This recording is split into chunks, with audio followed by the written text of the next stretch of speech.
She was 11 years old, standing in front of millions of people, shaking, crying, and saying goodbye to the only person who made her world feel safe. The whole planet watched Paris Jackson at that memorial. They saw the tears, they heard the voice break, but nobody, not a single person watching, knew what was really going on inside her head. Nobody knew the one belief she had been carrying in silence, a belief so heavy it took her 16 years to finally say it out loud. She believed her father was murdered, and then on January 7, 2025, at 27 years old, she did something else. She confirmed something about herself that people had been whispering about since she was a teenager. Something she had actually first admitted when she was only 14, but nobody took it seriously back then. Now there was no room for guessing, no more rumors, no more reading between the lines. Paris Michael Catherine Jackson said it herself, and what she said left the world completely still. Paris Michael Catherine Jackson was born on April 3, 1998, in Beverly Hills, and from the very first day her life carried a kind of mystery that most kids never touch. People close to the family said her first name came from a trip to Paris, France. But there was also a deeper reason. Michael Jackson, his sister LaToya, and Kathy Hilton had once made a pact, a genuine promise among friends, that if any of them ever had a daughter, that daughter would be named Paris. Her middle name carried older weight too, tied to promises and legacy even before she could speak. The timing around her arrival felt unusual in its own right. Michael had married Debbie Rowe while the pregnancy was already showing, and it all happened not long after his divorce from Lisa Marie Presley. Paris became the second child in that setup, arriving about 14 months after her older brother Prince. Debbie Rowe was not a stranger who showed up suddenly. She had met Michael years earlier at Dr. Arnold Klein's clinic in Beverly Hills, where she worked as a dermatology nurse, and where Michael came regularly for treatment connected to vitiligo. Over time, they built a closeness, and Michael shared something raw with her, how desperately he wanted children. Debbie made an offer that sounds almost impossible when you hear it years later. She told him she would have his kids, and the whole arrangement was designed so that Michael would have full custody. They did marry, but even with the legal paperwork, they did not live like a traditional couple. The marriage existed more as a structure built around fatherhood than a home built around romance. Michael himself later described being so eager to bring Paris home that he rushed the process in a way most parents would never dare. He talked about taking her home almost immediately after she was born, and once they arrived at Neverland, he took care of her himself while a team of nannies was already waiting nearby. It tells you everything you need to know about the man. He was not a father who wanted to hand the work to someone else. He wanted to be there. He needed to be there. As Paris grew, the world around her got smaller, deliberately. Michael and Debbie divorced while Paris was still very young, and not long after that, Debbie signed away her parental rights through the settlement.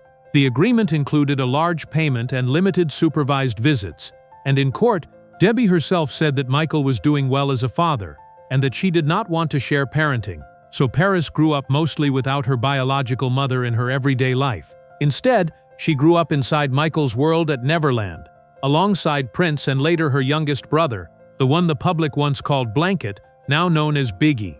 And then there were the masks. That detail always catches people off guard, even now.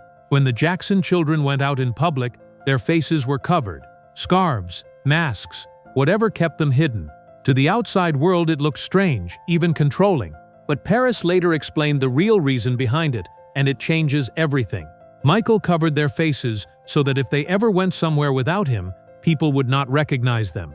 It gave them the ability to go to toy stores and family arcades without being surrounded, without cameras closing in, without strangers grabbing for them. In a world where paparazzi waited outside every single door, those disguises were a form of freedom. And with time, Paris said she understood it, and was actually grateful for it. Inside Neverland itself, life was not the pure fantasy people imagined from the outside. Yes, the estate was massive. Yes, there were rides, a small zoo, and a private cinema. But Paris later made clear that they could not simply do whatever they wanted whenever they wanted. There were school days. There were rules. Fun had to be earned through good behavior. What made the extraordinary feel ordinary was Michael himself. The way he would sometimes walk into the middle of a school lesson, decide that today was a family day, and turn everything upside down in the best possible way. Those moments mattered deeply to him. He talked openly about how his own childhood had been swallowed by studios and rehearsals, and he tried to give his children the kind of outings he never had.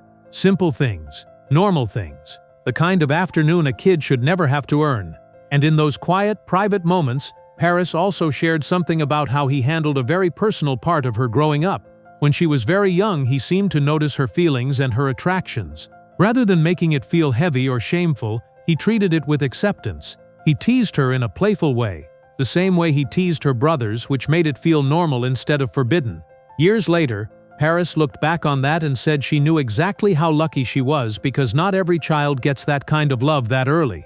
But no gate is strong enough to hold reality out forever. The breaking point for Neverland came when Michael's legal troubles became public and the ranch was searched by police. Even though he was later fully acquitted, he said he felt violated by what had happened inside those walls. He decided he would never return. Staff were dismissed. The estate that had once felt so alive began to empty out. The dreamlike home that held Paris's earliest memories started to fade into something quiet and abandoned. A place that was once filled with childhood began disappearing, piece by piece. Then came June 25, 2009. Paris was 11 years old, and in a single afternoon, the ground under her feet was gone. The case would later result in his death being ruled a homicide, and his personal doctor was convicted of involuntary manslaughter. But what matters most in Paris's story is not the medical details. What matters is that she lost the person who shaped her entire world, and she lost him at an age when children still believe their parents are permanent. The memorial on July 7, 2009 became one of the most watched televised events of its time. Millions tuned in. The arena was packed. Celebrities filled the stage. But the moment that no one has ever forgotten was not a performance or a polished speech. It was Paris, shaking, crying, barely able to hold herself upright, stepping forward near the very end and speaking from pure, unfiltered pain. Producers later said it was not planned. That is exactly why it hit like it did. It did not feel like a show. It felt like a child trying to hold on to her father while the whole world watched her let go. In the years that followed, Paris pushed back hard on the idea that grief fades with time. She explained that you do not erase that kind of loss, you learn how to live beside it. She said losing her father reset her entire understanding of what pain is, and that afterward she found she could handle other hardships because nothing could ever feel as crushing as that first loss. Even with family around her, stability did not hold. Katherine Jackson became the legal guardian of the children after Michael's death. But in 2012, Katherine disappeared from their home for more than a week, and it turned into a public storm. Paris, frightened and completely confused, posted online because she could not reach her grandmother. Authorities got involved. Courts stepped in and temporarily adjusted the guardianship arrangement while the family argued about what had really happened.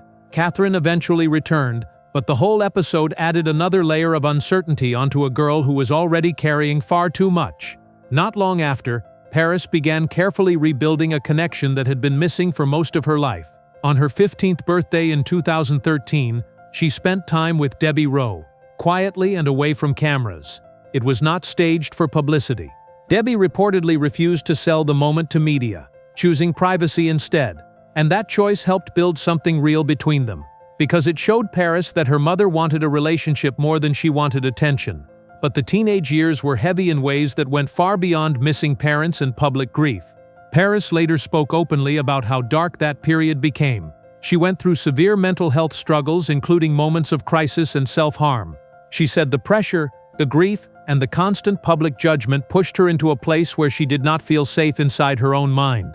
After a widely reported incident in 2013, she received intensive treatment and was later placed in a residential program for teens, where she worked on recovery away from the noise. She also described years of online bullying that made everything worse, and she explained how stepping away from social media entirely for a long stretch became part of protecting herself. Paris Jackson was only 18 when she stepped into the spotlight in a way that nobody could ignore. In February 2017, she landed on the cover of Rolling Stone magazine, photographed by David LaChapelle, and the story shook people because she did not try to soften a single thing. She talked about being sexually assaulted at 14. She talked about a suicide attempt at 15-20 Motrin pills and a cut to her wrist. She said out loud that she believed her father was murdered. and she did not hide behind careful diplomatic language. She even talked about the June 2013 incident when she cut herself with a meat cleaver after being denied permission to attend a Marilyn Manson concert. By the time that issue hit newsstands, she had more than 50 tattoos, many of them honoring her father, and the whole thing felt like a line drawn in the sand. This is who I am, and I am still here. That honesty also launched something unexpected. The following month, on March 2013, House 17, she signed with IMG Models, one of the most powerful modeling agencies in the world, known for representing names like Gisela Bündchen, Kate Moss, and Gigi and Bella Hadid. IMG introduced her with a photo from a CR fashion book spread shot by Mario Sorrenti, and the message to the fashion industry was clear. She was not just a famous last name walking through the door, she was something real. Even the timing felt cinematic, because just weeks earlier she had been spotted doing her first editorial shoot in Paris itself, posing near the Eiffel Tower in January 2017, wearing a sheer white blouse and showing new nipple piercings. It was a loud, deliberate signal that she was choosing her own image, even if the world found it uncomfortable. The covers and campaigns stacked up fast. In fall 2017, she appeared on ID magazine, wearing Calvin Klein, shot by Willy van der Peer. She even publicly criticized ID on Twitter that August, saying the intro was not something she had approved, and then kept going anyway. Later, she appeared on Vogue Hong Kong's December 2021 cover in a sheer Burberry jumpsuit, and then Harper's Bazaar Mexico's September 2024 Icons issue, styled with Dior, Fendi, and bold Cartier Panthère jewelry. She walked major runways, including Jean-Paul Gaultier's Women's Spring-Summer 2020 Haute Couture show in Paris. She appeared in Calvin Klein's My Calvin's campaign in February 2018, alongside Millie Bobby Brown and Lulu Tenney. When she had concerns about how horses were treated during Dior's 2018 cruise show, she left immediately, choosing animal welfare over staying for the cameras. And in October 2024, she opened Vivienne Tam's Spring-Summer 2025 show under the Alexander III Bridge in Paris, tied to a collection inspired by traditional Lee brocade weaving recognized by UNESCO. She was not only building a modeling career. On March 8, 2017, the same month she signed with IMG, she made her first real television acting appearance on Fox's music drama Star, created by Lee Daniels. She played Rachel Wallace, a stylish and intimidating social media figure who stirred up the main characters during a publicity shoot. Paris herself admitted the role felt opposite to her real personality, and that she was genuinely nervous because it was her first serious on-camera acting job. She did it anyway, walked in with shaky hands and did the work. In 2018, she made her feature film debut in Gringo, playing a character named Nellie, alongside a heavyweight cast that included Charlize Theron, David Oyelowo, Joel Edgerton, Amanda Seyfried, Thandwi Newton and Sharlto Copley. She took a smaller supporting role, and that choice said something important. She did not demand the spotlight because she could. She learned the set, proved she could work inside a major production, and let the story be bigger than her name. Then she went darker. On June 25, 2019, exactly 10 years after Michael Jackson's death, it was announced she had joined Scream Resurrection, the rebooted third season of the franchise, alongside Mary J. Blige, Keke Palmer, Tyga, and CJ Wallace. The date of that announcement was not lost on anyone who was paying attention. In June 2020, a much bigger storm hit when she was cast as Jesus Christ in the independent film Habit. Petitions spread instantly, collecting hundreds of thousands of signatures, calling the film offensive. The backlash became so intense that the film struggled to find a US distributor. The noise was bigger than the movie itself, and she kept working. In July 2021, she joined Ryan Murphy and Brad Falchuk's American Horror Stories, appearing in the premiere episode. She played Maya, a wealthy high school girl who humiliates another student by exposing private messages and turning it into a public attack. Paris admitted she found the character emotionally difficult to play, especially because it touched close to her own experiences around sexuality when she was younger. In classic American horror fashion, Maya ended up murdered and trapped as a ghost in the infamous murder house. Even the way Paris talked about it showed her mindset. She was excited to be part of the show she loved. She was not afraid to get killed off if it served the story. While fashion and acting were opening doors, Paris was also quietly building something that felt more personal than either. In 2018, she stepped away from the pressure of her family name and formed an indie folk duo with Gabriel Glenn called the Soundflowers. Their first performance came on June 23, 2018, at Canyon Sessions in Los Angeles, where they played original songs including Daisy and In the Blue. She sang and played the ukulele. It was intimate, soft, and completely her own choice, a smaller room, a closer breath. She performed at a benefit supporting cancer, and she did it in front of her grandmother, Katherine Jackson. Her watermelon-colored hair was part of the same message she had been sending since the Rolling Stone cover.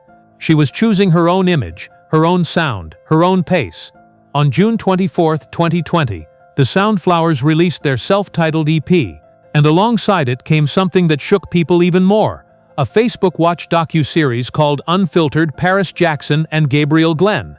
The series premiered June 30, 2020, and ran weekly through August 4, 2020. Paris opened her life in a way most people raised in that level of fame never do. She talked about self-harm, she talked about body image, anxiety, and the kind of trauma that does not vanish just because the world thinks you should be healed by now. One episode even included her brother Prince Jackson on set, producing a music video through his company. And then in the finale, she admitted she and Gabriel were constantly butting heads.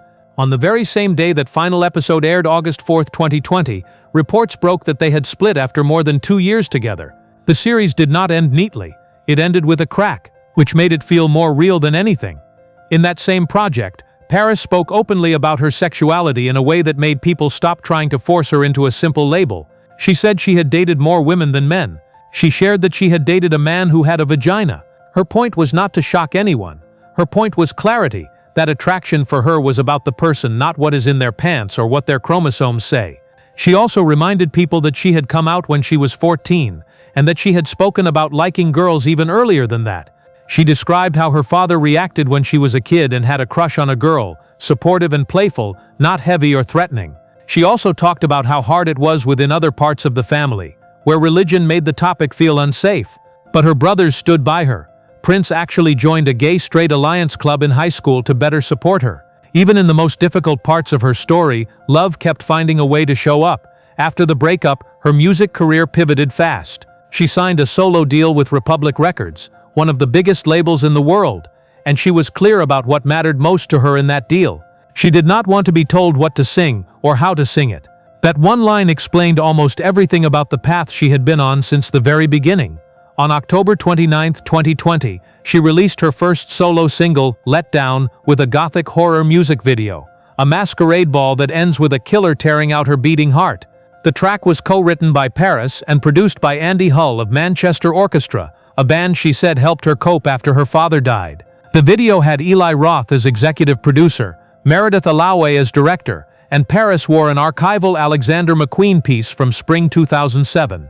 2 weeks later, on November 13, 2020, she released her debut album Wilted, 11 tracks created closely with Andy Hull and engineered by Robert McDowell. The writing happened between January and July 2020 during the pandemic. The album shot to #1 on the iTunes US Alternative Album chart immediately after release. Critics described it as indie folk and alternative with its own distinct identity. Paris called Andy Hull and his team her musical big brothers, a new kind of family, the kind you choose, but beneath every runway, every camera, every song, there was a private battle that shaped her life more than any of it. In January 2020, Paris made the decision to get sober from drugs and alcohol. She described it as the moment she stopped running. She later revealed the full scope of what she had been trapped in, heroin and alcohol, and she spoke about how it nearly destroyed her completely. The damage was not only emotional.